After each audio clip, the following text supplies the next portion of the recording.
নমস্কার বন্ধুরা, আমি তোমাদের রঞ্জিত স্যার বলছি। আজকে আমি সেকেন্ড সেমিস্টারে তোমাদের যে ইন্ডিয়ান নলেজ সিস্টেমের যে সিবিসির যে পেপারটা আছে তার একটা বড় কোশ্চেন নিয়ে আলোচনা করব। ভারতীয় জ্ঞান ব্যবস্থা কি, এটা কেন আমাদের দরকার।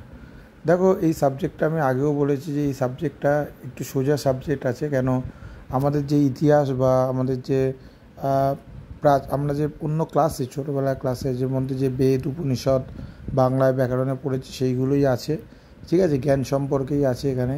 তো এখানে যে কোশ্চেনটা আমি আলোচনা করেছি যে ভারতীয় জ্ঞান ব্যবস্থার কিছু গুরুত্বপূর্ণ দিক বা কেন পড়ব।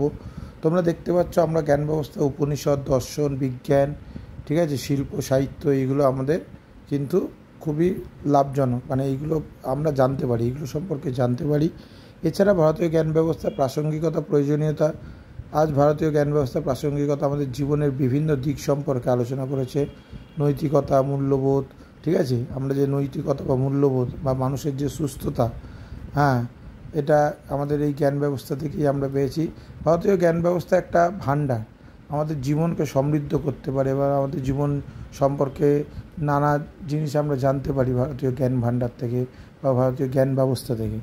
এই সাবজেক্টটা তোমরা এই কোশ্চেনটা পড়ো। এই কোশ্চেনটা পিডিএফ কারোর লাগলে আমাকে হোয়াটসঅ্যাপ করে আমি দিয়ে দেবো, ঠিক আছে। এই কোশ্চেনটা কিন্তু খুব ইম্পর্টেন্ট এবারে তোমাদের সেকেন্ড সেমিস্টারে।